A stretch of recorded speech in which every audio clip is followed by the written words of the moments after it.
జై తెలంగాణ. ఆకలి అవుతుందా ఏంది? జై తెలంగాణ.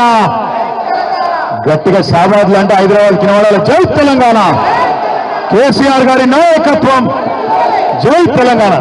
జరం మీరు కూర్చొని మీటింగ్ అయిపోయింది వెళ్ళిపోతున్నాం అనుకుంటారు.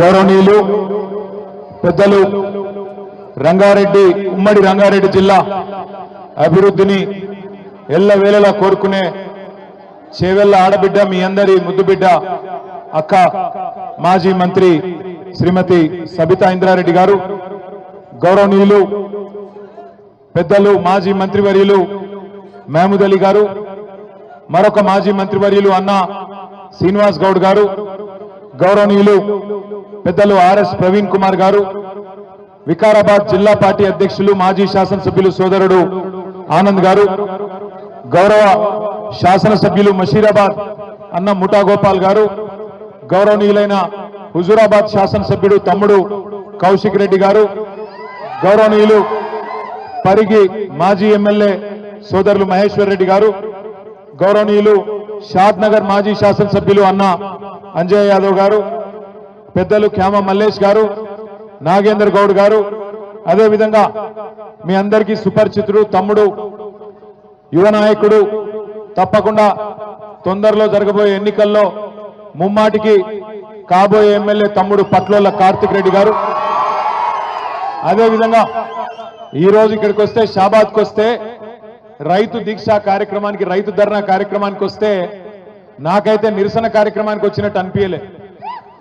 ఆ జేసీబీలేంది, ఆ పూలేంది, ఇదేదో ఈ మోసకారి కాంగ్రెస్ ప్రభుత్వాన్ని మళ్ళా ఓడగొట్టి చేవెళ్ల మళ్ళా గులాబీ జెండా ఎగిరేసి ఖచ్చితంగా మళ్ళీ కేసీఆర్ గారు తిరిగి ముఖ్యమంత్రి అయినంత గొప్పగా ఈరోజు స్వాగతం పలికిన మా తమ్ముడు యువ నాయకుడు పట్నం అవినాష్ రెడ్డి గారికి, అదేవిధంగా తమ్ముడు శుభప్రద్ పటేల్ గారికి, కొడంగల్ రైతుల తరఫున 37 రోజుల పాటు జైలు జీవితం గడిపిన కొడంగల్ కు మళ్ళీ తిరిగి తప్పకుండా రేవంత్ రెడ్డిని ఓడగొట్టి తిరిగి కాబోయే ఎమ్మెల్యే అన్న పట్నం నరేందర్ రెడ్డి గారు, అదే మాదిరిగా వేదిక పైన ఉన్న నాయకులు పేరు పేరున ఎవలోల పేర్లు అయితే నేను చెప్పలేదు, మండల పార్టీ అధ్యక్షుడు నరసింహరావు గాని ఇంకెవలోల పేర్లు చెప్పలేదో మీరు మనసులనే తిట్టుకోవాలి, బయట తిట్టొద్దని కోరుతూ మా తమ్ముడు శాసన మండలి సభ్యుడు నవీన్ కుమార్ రెడ్డి గారు, అదేవిధంగా వేదిక ముందున్న ఓపికగా కూర్చున్న మా అక్క చెల్లెన్లు, మా అన్న తమ్ముళ్ళు, హైదరాబాద్కి వెళ్ళి ప్రత్యేకంగా వచ్చిన మా పత్రికా మిత్రులు, పేరు పేరున అందరికీ హృదయపూర్వకంగా నమస్కారం తెలియజేస్తా ఉన్నా. మీ అందరికి ఆకలి అవుతుంది, నాకెరికే కొంతమంది కళ్ళ పడతలేదు. ఎట్లెట్లా నువ్వు ఆగ్రాబాయి నువ్వు లొల్లి పెట్ట కాదు, ఆగు, నా లొల్లి నాది, నీ లొల్లి నీది. అయితే పొద్దున షాబాద్కి వస్తున్నా, వచ్చేటప్పుడు ఎవరో ఏం మాట్లాడుతున్నారో చూద్దామని ఆయన పేపర్ తీసి చూసే వరకు నేను గత సంవత్సర కాలంలో చూసిన బెస్ట్ జోకు, అత్యుత్తమ జోకు పొద్దున పేపర్లో చూసిన. ఏంటిదా జోక్ ఎరికేనా?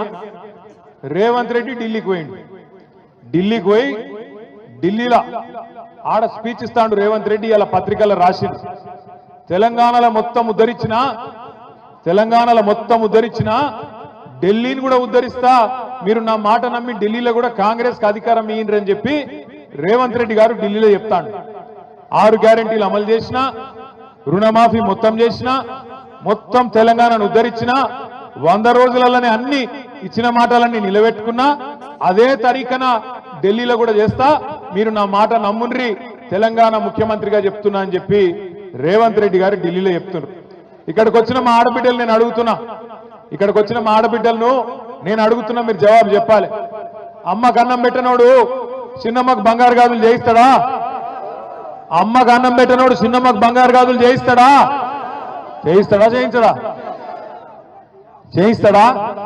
చేయించాడు. కూట్ల రాయి తీయనోడు ఏట్ల రాయి తీస్తాడా? తెలంగాణను ఉద్ధరించినోడు అంటే ఢిల్లీలో ఉద్ధరిస్తాడా? పోయి అబద్ధాలు చెప్పొచ్చిన ముఖ్యమంత్రి అంటోడు. 6 గ్యారెంటీలు అమలు చేసేసిందట, అయిపోయిందట.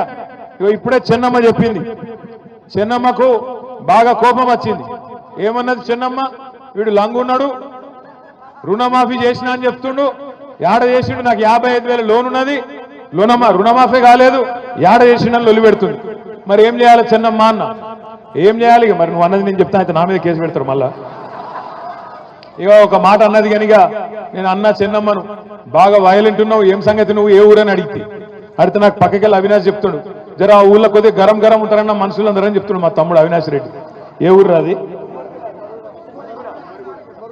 గుమ్మడిగూడమా కొద్దిగా జాగ్రత్తగా ఉండాలి కుమ్మరిగూడెం వాళ్ళతో బాగా వైలెంట్ ఉన్నారు నేనేమంటున్నా అంటే 6 గ్యారంటీలు అన్నాడు 6 గ్యారంటీ అమలైంది ఏదా 6 గ్యారంటీ ఫ్రీ బస్సు ఆ ఫ్రీ బస్సు ఒకటి మాత్రం అమలైంది ఇక బస్సు ఆపుతుర్రా లేదా నాకు తెలియదు ఇక మరి కొంతమంది ఏమో మరి రత్నమ్మనే వచ్చి లొల్లి పెడతాను మా ఊరికి బస్సే దిక్కులేదు ఫ్రీ బస్ ఎక్కడిదని ఆమె లొల్లి పెడుతున్నావా లేదా కాదు ఇక రత్నమ్మని మాట్లాడిస్తే ఇప్పుడు నన్ను మాట్లాడించట్లేదు ఇప్పుడు ఇక్కడ ఎవ్వలకు మైక్ ఇచ్చినా మీరు తిట్టే తిట్లకు రేషం ఉన్నోడైతే ఇంకోడైతే ఆయనతో ఒక బకెట్లో నీళ్ళు నింపుకొని దుంకి చచ్చిపోతాడు కానీ ఆయన రేవంత్ రెడ్డి ఆయన గసండి ఏం లేవు రేషము సిగ్గు ఇజ్జతు ఏమి లేదు ఏది పడితే అది ఒరుడే ఇష్టం వచ్చినట్టు అబద్ధాలు చెప్పుడే ఇష్టం వచ్చినట్టు తిరుగుడే ఊరేగుడే నేను ఒక్క మాట అడుగుతున్నా ఊళ్ళే ఎవరైనా ఒక మాట ఇస్తే లేదా ఏమైనా బాకీ ఇస్తే వాడు తిరిగి ఇవ్వకపోతే మనం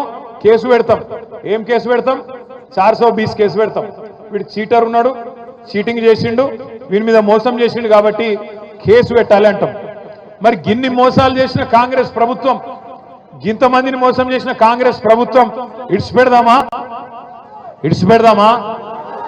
రైతులను మోసం చేసిండా లేదా ఏం చెప్పిండు రైతులకు ఎంబడ ఊరుకుని కేసీఆర్ గారు 1,00,000 రూపాయలు రుణమాఫీ చేసినా ఆ 1,00,000 మీకు వచ్చినా మీరు ఎంబడే బ్యాంకు కురుకుని 2 లక్షల రుణం తెచ్చుకోండి నేను వస్తున్నా రాగానే డిసెంబర్ 9 నాడు సంతకం పెడతా అన్నాడు పెట్టిండా రుణమాఫీ అయిందా కాలేదా నేను అడిగిన అసెంబ్లీలో రేవంత్ రెడ్డి గారు నిజంగా నీకు నిజాయితీ ఉంటే నీకు చిత్తశుద్ధి ఉంటే నీ సొంత ఊరు కొండారెడ్డిపల్లె కోదాం లేదా నీ సొంత నియోజకవర్గం కొడంగల్ కోదాం ఒక్క ఊర్లోనన్నా రైతులు గిన్న రుణమాఫీ అయిందని చెప్తే రాజకీయ సన్యాసం తీసుకుంటా రాజీనామా కాదు రాజకీయ సన్యాసం చేస్తా అని అసెంబ్లీలో రేవంత్ రెడ్డి ముఖం మీద చెప్పిన కానీ మాట లేదు ఉలుకు లేదు పలుకు లేదు రేవంత్ రెడ్డి గారికి నేను చెప్తున్నా సరే కొడంగల్ ఓని కొండారెడ్డిపల్లె ఓని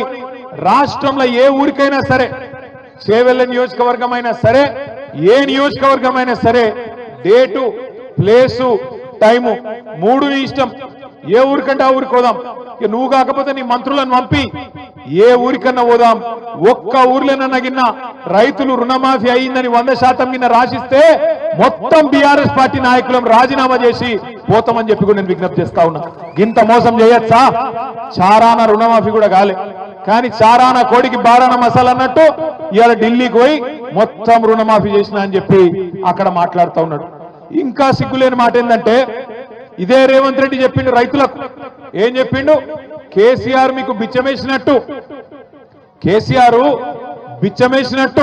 10,000 ఇస్తుండు నన్ను గెలిపిండ్రి 15,000 ఇస్తా అని చెప్పిండా లేదా 10,000 కాదు 15,000 ఇస్తా అన్నాడు డిసెంబర్ 3కు ముందు తీసుకుంటే 5,000 వస్తుంది ఒక పంటకు కానీ డిసెంబర్ 3 తర్వాత తీసుకుంటే 7,500 రూపాయలు వస్తుందని చెప్పిండు సంవత్సరం దాటిపోయింది ఒక్క రూపాయాన్ని ఇచ్చిన రైతులకు ఇయ్యలేదు ఏం చేసిండు ఎలక్షన్లప్పుడు కేసీఆర్ గారు రైతు బంధు కోసం 7,600 కోట్ల రూపాయలు రైతు బంధు వేయబోతే ఇయ్యకుండా ఉత్తరం రాసిండు ఎలక్షన్ కమిషన్ రాసి ఎలక్షన్ కమిషన్ కి చెప్పిండు రైతు బంధు గీ టైంలో వేస్తే మళ్ళా రేపు రైతులు ఓట్లు కేసీఆర్ కి వేస్తారు అందుకే వేయొద్దు అని ఉత్తరం రాస్తే పైనున్న మోడీ గారి ప్రభుత్వం ఆపినాక మళ్ళా ఎలక్షన్లు అయిపోయినాక సతాయించుడు మొదలు పెట్టిండు 1 రూపాయి కూడా వేయలే కేసీఆర్ ఉన్నప్పుడేమో రైతులకు నాట్లప్పుడు పడుతుండే పైసలు కానీ రేవంత్ రెడ్డి వచ్చినాక ఓట్లప్పుడు మాత్రమే పడతాయి ఏం చేసిండు 7,600 కోట్లు దాచి పెడితే రైతులకు వేయాలని చెప్పి యాసంగి పంటై రేవంత్ రెడ్డి ప్రభుత్వం వచ్చినాక నాట్లప్పుడు కాకుండా పార్లమెంట్ ఎన్నికల్లో ఓట్లప్పుడు వేసిండు ఆ ఒక్కసారికి కేసీఆర్ గారు ఇచ్చిన పైసలు వేసిండు తప్పించుకున్నాడు మళ్ళా తర్వాత వానకాలంకు రైతు బంధు వేసిండా లేదా పడ్డాయా పడలేదా ఒక షాబాద్లో పడ్డాయి అయింది స్పెషల్ గా పడ్డాయా? పడలే. రాష్ట్రంలో ఒక్క రూపాయి కాదు కదా, ఒక్క బుడ్డ పైస కూడా రైతులకు వానాకాలం ఇయ్యలే. అందుకే ఇవాళ ధర్నా పెట్టింది ఉత్తగానే కాదు, పెట్టింది. ఏమెందుకు పెట్టినాం ధర్నా? మనం ఎందుకు పెట్టినామంటే షాబాద్లో ఇది ప్రారంభం మాత్రమే, రాష్ట్రం అంతా పెడతాం. ఏమని పెడుతున్నాం ఇవాళ మనం? రేవంత్ రెడ్డి కాంగ్రెస్ ప్రభుత్వం, నువ్వు రైతులకు మాట ఇచ్చినావు. రైతులకు ఏం చెప్పినావు? 10,000 కాదు 15,000 ఇస్తా అని చెప్పినావు. బరాబర్ 26 జనవరి నుంచి ఏదైతే నువ్వు చెప్పినావో రైతు భరోసా 12,000 కాదు, ఖచ్చితంగా 15,000 ఇవ్వాలనేటోళ్ళు గట్టిగా చప్పట్లు కొట్టి రేవంత్ రెడ్డికి చెప్పాలని చెప్పి నేను కోరుతా ఉన్నా. ఇచ్చిన మాట నిలబెట్టుకోన్నా వద్దా? ఇచ్చిన మాట నిలబెట్టుకోన్నా వద్దా? 15,000 కావన్నా వద్దా? 15,000 కావాలంటోళ్ళు ఖచ్చితంగా గట్టిగా చప్పట్లు రేవంత్ రెడ్డికి నిలబెట్టట్టు కొట్టాలి రైతులకు. అట్లాగే వానకాలం ఎగ్గొట్టిండు రైతు బంధు, ఇడిచిపెట్టద్దు. ఆ పైసలు కూడా వసూలు చేయాలి. ఆ పంట కూడా బాకున్నావు, ఆ 15,000 కూడా ఎకరానికి తప్పకుండా వేయాలి. అంతకంటే మునుపు నువ్వే చెప్పినావు, డిసెంబర్ 3కు ముందైతే 5,000, డిసెంబర్ 3 తర్వాత అయితే 7,500 నువ్వే నరికినావు. మరి ఆ లెక్క తీస్తే ఈ రోజు ఒక్కొక్క ఎకరానికి సంవత్సరంలో రేవంత్ రెడ్డి ఎంత బాకున్నాడు ఎరికేనా? ఒక్కొక్క రైతుకు ఒక ఎకరానికి 17,500 రూపాయల చొప్పున బాకీ ఉన్నాడు. నీకు 2 ఎకరాలుంటే 35,000 బాకీ పడ్డాడు. నీకు 4 ఎకరాలుంటే 70,000 బాకీ పడ్డాడు రేవంత్ రెడ్డి. అందుకే ఇంటింటికి వచ్చే కాంగ్రెస్ నాయకులు రేపు సర్పంచ్ ఎలక్షన్లల్లా, జెడ్పీటీసీ ఎలక్షన్లల్లా, ఎంపీటీసీ ఎలక్షన్లల్లా మళ్ళా కాంగ్రెస్ వాళ్ళు వస్తారు. వచ్చి మళ్ళా పాంప్లెట్లు పట్టుకొని అమ్మా చేయి గుర్తుకోటేరి, అమ్మా చేయి గుర్తుకోటేరి అని వస్తారు. ఏం అడగాల మీరు? కొడుక ఓటు మాయేస్తా, ఎకరానికి 17,500 రూపాయల చొప్పున బాకున్నాడు నీ రేవంత్ రెడ్డి, వాడిని ముందు కట్టుమాను, కడితే తప్పకుండా ఓటేస్తా అని చెప్పి తప్పకుండా చెప్పండి. ఎంత బాకున్నాడు ఎకరానికి? 17,500 రూపాయలు బాకున్నాడు. 2 ఎకరాలుంటే 35,000 బాకీ, 4 ఎకరాలుంటే 70,000 రూపాయలు బాకీ ఉన్నాడు రేవంత్ రెడ్డి. రాగానే బాకీ ఉన్నాను ఎట్లా అడుగుతాం మనం? అవసరమైతే గల్ల పట్టుకొని అడగాలి. ఏమరా కొడుక ఏదో బాగా చెప్తే ఎలక్షన్ ముందు కాంగ్రెస్ గుద్దు గుద్దు అంటివి, అభయాస్తం అంటివి, ఇప్పుడు అభయాస్తం భస్మాసురాస్తం అయింది, నెత్తి మీద భస్మాసురాస్తం అయిపోయి ఆగమైపోతున్నాం, ఏం సంగతి అని అడగాలి. ఇక మా ఆడబిడ్డలు మీకు ఎంత చెప్పిండు? సిల్కకు చెప్పినట్టు చెప్పిండు కేసీఆర్ సారు. ఏం చెప్పిండు కేసీఆర్ సారు? అన్న వస్త్రం కోసం పోతే ఉన్న వస్త్రం పోతుంది, కాంగ్రెస్ వాళ్ళు లంగలు మంచోళ్ళు కాదు, నమ్మకుర్రి అని చెప్పిండు. కాంగ్రెస్ వాళ్ళు ఏమో మీకు మంచిగా అందమైన కబుర్లు చెప్పి ఏమన్నారు? నెలకు 2,500 పడతాయన్నారు. పడ్డాయా లేదా? పడ్డాయా ఒక్కలకన్నా? 100 రోజుల్లో 6 గ్యారంటీలు అమలన్నారు. 100 రోజుల్లోనే 6 గ్యారంటీలు అమలు చేస్తా అన్నారు. మరి మీ ఒక్కొక్కరికి ఎంత బాకీ ఉన్నాడు ఎరికేనా రేవంత్ రెడ్డి?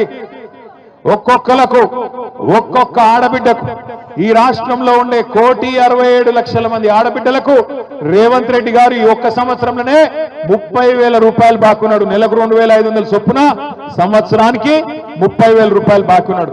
సో కాంగ్రెస్ వాడు మీ ఓటు వచ్చినందుకు అడిగితే ఏం చెప్పాలి? ఆడ 30,000 పెట్టుకోడుక, ఆ తర్వాత మాట్లాడతా అని చెప్పి ఎలగొట్టాలి. ఏం చెప్పాలి? ఎంత బాకీ? ఒక ఆడబిడ్డలు చెప్పాలి ఎంత బాకీ ఉన్నాడు. రైతులకు ఎకరానికి 17,500 బాకీ ఉన్నాడు. ఆడోళ్లకు ఇప్పటికి సంవత్సరానికి 30,000 బాకీ ఉన్నాడు. రేపు దబ్బన తప్పిదారి ఇక 12,000 ఇస్తుండు కదా, సరే తీసుకుంటాం మిగతా తర్వాత చూసుకుందామంటే మళ్ళా ఇయ్యాడు. అది కూడా చెప్తున్నా మీకు ఇప్పుడే. ఓట్లు అప్పుడే పడతాయి పైసలు, ఓట్ల తర్వాత ఇచ్చే రకం కాదు ఇది. పార్లమెంట్ అప్పుడు వేసినట్టు చేసిండు, మీరు డబ్బల ఓట్లేయంగానే వానకాలం ఎగ్గొట్టిండు. మళ్ళా ఇప్పుడు సర్పంచ్ ఎలక్షన్ల, జెడ్పీటీసీ ఎలక్షన్ల ఓట్ల కోసం వేసినట్టు చేస్తాడు, తర్వాత ఎత్తుకపోతాడు, మళ్ళా కనబడాడు, మళ్ళా 4 ఏళ్ల దాకా పత్తకున్నాడు. అందుకే చెప్తున్నా, ఇప్పుడే పట్టుకోవాలి గట్టిగా. ఓట్లప్పుడు వచ్చినప్పుడే గట్టిగా పట్టుకోవాలి, గట్టిగా కాంగ్రెస్ వాళ్ళని అడగాలి. ఏమాయ కొడుక రైతు భరోసా ఎడవైంది, రైతు బీమా సంగతి ఏంది, రుణమాఫీ సంగతి ఏంది, మాకు ఆడబిడ్డలకు బాకీ పడ్డవు 30,000 దాని సంగతి ఏందని అడగాలి. ఇక చెప్పుకుంటూ పోతే చాలున్నది. 4-5 లక్షల లగ్గాలైనాయి తెలంగాణలో ఈ సంవత్సరంలో. ఒక్కొక్క లగ్గానికి ఎంత బాకీ ఉన్నాడు రేవంత్ రెడ్డి? మరి తులం బంగారం దొరుకుతలేదా? బంగారం షాపుడు ఇత్తలేడా? లేకపోతే నిన్ను నమ్ముతలేడా? లేకపోతే ఎందుకు పోయింది తులం బంగారం? ఎంతున్నది ఇప్పుడు తులం బంగారం? పిరమైందా? ఎంత అయింది ఇప్పుడు? 80,000 అయిందా? 80,000 అయిందా? అగో 5 లక్షల మంది ఆడబిడ్డలు పెళ్లిళ్ళు చేసుకున్న వాళ్ళు మీకు ఒక్కొక్కరికి 80,000 రూపాయలు బాకీ ఉన్నాడు రేవంత్ రెడ్డి. కాంగ్రెస్ వాళ్ళని అడగాలి, తులం బంగారం ఏడవాయ కొడుక అని అడగాలి. 6 గ్యారెంటీలు అన్నాడు. ఇగో చిన్నమ్మ చెప్తాంది, సిలిండర్ ఫ్రీగా వస్తుందా మీకు? 500కు ఇస్తాను కదా, వస్తుందా? వస్తుందా? కరెంటు 200 యూనిట్లు ఫ్రీ అన్నాడు, వస్తుందా? అక్క చెల్లె కట్టకుర్రి సోనియమ్మ కడుతుంది, సోనియమ్మ కడుతుంది అన్నాడు, కడుతుందా సోనియమ్మ? సోనియమ్మ ఆడవాయనో ఇందిరమ్మ ఆడవాయనో మనకు రేవంత్ రెడ్డి తలుపుకున్నాడు. పచ్చి మోసగాడు, పచ్చి అబద్ధాల కోరు. నిజంగా ఇవాళ రాష్ట్రం లెవెల్ మీదన్నా 420 చీటింగ్ కేసు పెట్టాలంటే మా ఆడబిడ్డలను కోరుతున్నా నేను. 100 రోజుల్లో ఇస్తా అని చెప్పి సంవత్సరం అయినా ఇయ్యనందుకు మొత్తం ఆడబిడ్డలు పెట్టాలి రేవంత్ రెడ్డి మీద చీటింగ్ కేసు, రాహుల్ గాంధీ మీద పెట్టాలి చీటింగ్ కేసు, కాంగ్రెస్ వాళ్ళ మీద పెట్టాలి గ్యారెంటీలు అని చెప్పి మాట దానినందుకు కేసులు పెట్టాలి. ఇక మనం కేసులు పెట్టినా పోలీసు వాళ్ళు ఉన్నారా ఇడ? ఇక పోలీసు వాళ్ళకి దరఖాస్తు ఇచ్చినా వాళ్ళు తీసుకోరు పాపం. వాళ్ళు ఏం చేస్తారు? రేవంత్ రెడ్డి మళ్ళీ ట్రాన్స్ఫర్ చేస్తాడో ఉల్టా ఏమైనా చేస్తాడో అని వాళ్ళ భయం. కాబట్టి మీరు కేసు పెట్టినా వాళ్ళు తీసుకోరు. అందుకే మనం ఒక్కటే పని చేయాలి. ఏం చేయాలి? ఓట్లప్పుడే సురుకు పెట్టాలి. మళ్ళా ఓట్లకు వస్తారు, ఎక్కువ దూరం లేదు. చేవెళ్లలో తొందరలోనే ఎమ్మెల్యే ఎన్నిక కూడా మళ్ళా కాబోతున్నది, ఉప ఎన్నిక కాబోతున్నది. మీరు గెలిపించిన ఎమ్మెల్యే మీరు కేసీఆర్కే ఓటేసిర్రు, ఓటేసి గెలిపించిర్రు. కానీ ఆ ఎమ్మెల్యే ఏందో కానీ రేవంత్ రెడ్డి సంకలది వచ్చిండు. ఇప్పుడు పోయి రేవంత్ రెడ్డి గారు సంకలది వచ్చిండు. ఎందుకు పోయినవాయా అంటే అభివృద్ధి కోసం పోయినా అంటుండు. ఎవరు అభివృద్ధి కోసం పోయినావు నువ్వు? ఏం అభివృద్ధి చేసినావు ఈ సంవత్సరంలో? రైతు బంధు ఇచ్చినవా? లేకపోతే ఆడబిడ్డలకు నెలకు 2500 ఇచ్చినవా? తులం బంగారం ఇచ్చినవా? చదువుకునే పొలగాళ్ళకు స్కూటీలు ఇచ్చినవా? నువ్వు ఇచ్చిన మాట ఒక్కట నిలబెట్టుకున్నావా? ఏం అభివృద్ధి అయింది ఈ సంవత్సరంలో? ఉన్నది వీకింది. కాబట్టి నేను అంటున్నా, రేపు ఎలక్షన్ వస్తుంది. ఎలక్షన్ వచ్చినప్పుడు చేవెళ్ళ మాత్రమే కాదు, రాష్ట్రంలో 10 మంది ఎమ్మెల్యేలు ఎవరైతే పార్టీ మారినరో 2025 సంవత్సరంలోనే ఆ ఎలక్షన్ కూడా వస్తుంది. మీ చేవెళ్ళ ఉప ఎన్నిక కూడా వస్తుంది. బుద్ధి చెప్దామా కాంగ్రెస్ పార్టీకి? చెప్దామా వద్దా? రైతు భరోసా వేయనందుకు, చెప్పిన మాట ప్రకారం 15,000 ఇయ్యనందుకు, వానకాలం రైతు బంధు ఎగ్గొట్టినందుకు, సంవత్సరం తర్వాత కూడా రైతులకు రూపాయి ఇయ్యనందుకు, రుణమాఫీ అని చెప్పి మోసం చేసినందుకు, 2,500 అని చెప్పి మోసం చేసినందుకు, 6 గ్యారెంటీలు ఎత్తగొట్టినందుకు, పక్కనే ఉన్న కొడంగల్ నియోజకవర్గంలో మా భూమి మేము ఇయ్యము అన్న పాపానికి, మా భూమి మాకే ఉండాలి అట్లెట్లా గుంజుకుంటావు నువ్వు అని అడిగితే 40 మంది రైతులను తీసుకుపోయి జైల్లో పెట్టిండు 40 రోజుల పాటు. గట్ల రైతులను హింసించినందుకు, హీరియా నాయక్ అనే రైతుకు గుండెపోటు వస్తే, గుండె నొప్పి వస్తే బేడీ లేచి హాస్పిటల్ కొట్టబోతావా? గందుకేయాలన్నా నీ కోటు? సరే నరేందర్ రెడ్డిని పెట్టినావు, నరేందర్ రెడ్డి చెప్తున్నాడు పక్కకెళ్ళినా అన్న 37 రోజులు కాదే మళ్ళీ ఒక 40 రోజులు పోమంటే పోయేస్తా, కానీ ఆడబిడ్డలకు ఇచ్చిన మాట నిలబెట్టుకోమను సిగ్గుంటే రేవంత్ రెడ్డి అని చెప్తున్నాడు. ఒక్క నరేందర్ రెడ్డే కాదు, నేను కూడా చెప్తున్నా, 37 రోజులు కాదు, నీకు దమ్ముంటే 370 రోజులు పెట్టుకో, ఫరక్ పడేదేం లేదు, భయపడేటోడు ఎవడు లేడు. కానీ నువ్వు ఇచ్చిన ప్రతి మాట నిలబెట్టుకో, నువ్వు ఇచ్చిన ప్రతి హామీ ప్రజలకు ఇచ్చింది నిలబెట్టుకో. నిలబెట్టుకోకపోతే మేము అడుగుతూనే ఉంటాం, ఎంటాడుతూనే ఉంటాం. రైతుల తరఫున, ఆడబిడ్డల తరఫున, పేద ముసలి వాళ్ళ తరఫున కొట్లాడుతూనే ఉంటాం. ఆఖరిగా ముసలోళ్ళం కూడా మోసం చేసిండు. అవ్వా నీకు కేసీఆర్ ని ఒక్కనికే ఇస్తుండు ఇంట్లో 2000, నేను అవ్వకు తాతకి ఇద్దరికి ఇస్తా, ఆయన 2000 ఇస్తుండు, నేను 4000 ఇస్తా అన్నాడు. ఒక్కలకి ఇస్తుండు కేసీఆర్, నేను ఇద్దరికి ఇస్తా అని చెప్పిండు. ప్రభుత్వ ఉద్యోగుల తల్లిదండ్రులు ఉంటే వాళ్ళకు కూడా ఇస్తా అని చెప్పిండు. వస్తున్నాయా మరి 4000? ముసలోళ్ళు చెప్పాలి, వస్తున్నాయా 4000? ఎక్కడ 4000 ఎక్కడిది? ఉన్న 2000 2 నెలలకు కొట్టిండు. 2 నెలల ఉన్న 2000 కూడా కొట్టినాడు రేవంత్ రెడ్డి. ఆ ముసలోళ్ళను కూడా వాళ్ళ చేతిలో ఉన్న ఆసరా కట్టెను కూడా గుంజుకున్నాడు రేవంత్ రెడ్డి. అందుకే నేను అంటున్నా, ఇక ఆయన మాటలకు హద్దు లేదు, నోటికి ఇక ఏమస్తే అదే మాట్లాడతాడు. ఎవడన్నా ప్రపంచంలో ముఖ్యమంత్రి పదవిలో కూర్చున్నాడు మంది కూటిన బిడ్డలు మా బిడ్డలని చెప్పుకుంటాడా? అమ్మ మంది కూటిన బిడ్డలు మా బిడ్డలని చెప్పుకుంటాను చూసిరా? కేసీఆర్ ఇచ్చిన ఉద్యోగాలు కూడా నేను ఇచ్చినా అని చెప్పుకుంటున్నాడు నిన్న ఢిల్లీలో. కేసీఆర్ ప్రభుత్వం ఇచ్చిన 44,000 ఉద్యోగాలు నేనిచ్చినా అని చెప్పి నిన్న ఢిల్లీ వీధుల్లో సిగ్గు లేకుండా అబద్ధాలు చెప్తా ఉన్నాడు. మన పిల్లల్ని కూడా మోసం చేసే ప్రయత్నం చేస్తున్నాడు రేవంత్ రెడ్డి. అందుకే ఇవాళ షాబాద్ లో జరిగిన ఈ రైతు ధర్నా, రైతు దీక్ష మొట్టమొదటిది మాత్రమే. రేవంత్ రెడ్డి ప్రభుత్వానికి మేము చేసే విజ్ఞప్తి, 26 జనవరి నుంచి నువ్వే చెప్పినావు 15,000 అనే మాట. బరాబర్ 15,000 ఇయ్యాలి. కౌలు రైతులకు కూడా ఇస్తా అని చెప్పినావు. 22 లక్షల మంది కౌలు రైతులకు నేను రైతు బంధు ఇస్తా అని చెప్పినావు. భూ యజమానులకు అలగిస్తా, కౌలు రైతులకు అలగిస్తా అని నువ్వే చెప్పినావు. మాట నిలబెట్టుకోవాలి. కౌలుదారులకు కూడా నువ్వు చెప్పినట్టు 15,000 ఇయ్యాలి. అదే విధంగా నువ్వు ఇంకో మాట ఇచ్చినావు. భూమి జాగా లేనోళ్లకు, రైతు కూలీలకు నెలకు 1000 రూపాయల చొప్పున సంవత్సరానికి 12,000 ఇస్తా అని చెప్పినావు. బరాబర్ రైతు కూలీలకు కూడా 12,000 రూపాయలు ఇచ్చి తీరాలి. రైతు కూలీలకు ఇయ్యాలి, కౌలు రైతులకు ఇయ్యాలి, భూ యజమానులకు ఇయ్యాలి. ఆ రోజు రేవంత్ రెడ్డి ఒక డైలాగ్ కొట్టిండు. 2 పంటలకు కాదు 3 పంటలకు ఇయ్యాలన్నాడు. 2 పంటలకు కాదు 3 పంటలకు రైతు బంధు ఇయ్యాలన్నాడు. నేను ఒకటే అంటున్నా, రైతుల తరఫున, ఎందుకంటే రైతు కులం లేదు, రైతుకు మతం లేదు, అన్ని కులాలోళ్ళు ఉంటారు, అన్ని మతాలోళ్ళు ఉంటారు. 70 లక్షల మంది రైతుల పక్షాన, 22 లక్షల మంది కౌలు రైతుల పక్షాన, భూమి లేని నిరుపేదల పక్షాన ఇలా బీఆర్ఎస్ పార్టీ అడుగుతున్నది. ఇచ్చిన మాట నిలబెట్టుకో. ఇయ్యకపోతే, నిలబెట్టుకోకపోతే రేపు స్థానిక సంస్థల ఎన్నికలనే కాదు, మళ్ళీ ఎలక్షన్లు ఎప్పుడు వచ్చినా తప్పకుండా ఈపు చింతపండు చేసే బాధ్యత మా ఆడబిడ్డలు, మా రైతు బిడ్డలే తీసుకుంటారనే మాట కూడా విజ్ఞప్తి చేస్తా ఉన్నా. షాబాద్ లో ఈ రోజు నిజంగా కూడా నేను పట్నం అవినాష్ రెడ్డి గారిని అభినందిస్తా ఉన్నా. ఎందుకంటే ప్రభుత్వం ఎన్ని కేసులు పెట్టినా, ఎన్ని రకాలుగా ఇయ్యాలా మనని ఇబ్బంది పెట్టే ప్రయత్నం చేసినా, ఈ ప్రోగ్రాం కూడా ఎన్ని రకాల కష్టాలు కల్పించే ప్రయత్నం చేసినా, అవినాష్ రెడ్డి గారు, మన మండల పార్టీ అధ్యక్షుడు నరసింహరావు గారు, ఈ మండలంలోని ముఖ్య నాయకులందరూ కష్టపడి ఈ కార్యక్రమాన్ని బ్రహ్మాండంగా ఏర్పాటు చేసినందుకు వాళ్ళకు అభినందనలు చెప్తూ, ఇది ఆరంభం మాత్రమే. రైతుల తరపున మా పోరాటానికి ఇది ఆరంభం మాత్రమే. 21 తారీఖు నాడు నల్లగొండలో మళ్ళొక రైతు ధర్నా ఉంటది. ఆ తర్వాత వివిధ జిల్లాలకు కూడా ఈ కార్యక్రమాన్ని తీసుకొని పోతాం. రైతులకు న్యాయం జరిగేంత వరకు కేసీఆర్ గారి నాయకత్వంలో మీకోసం కొట్లాడుతూనే ఉంటాం. ఎన్ని కేసులు పెట్టినా, జైళ్లకు పంపించినా మీకోసం నిలబడతామనే మాట మళ్ళొకసారి తెలియజేస్తూ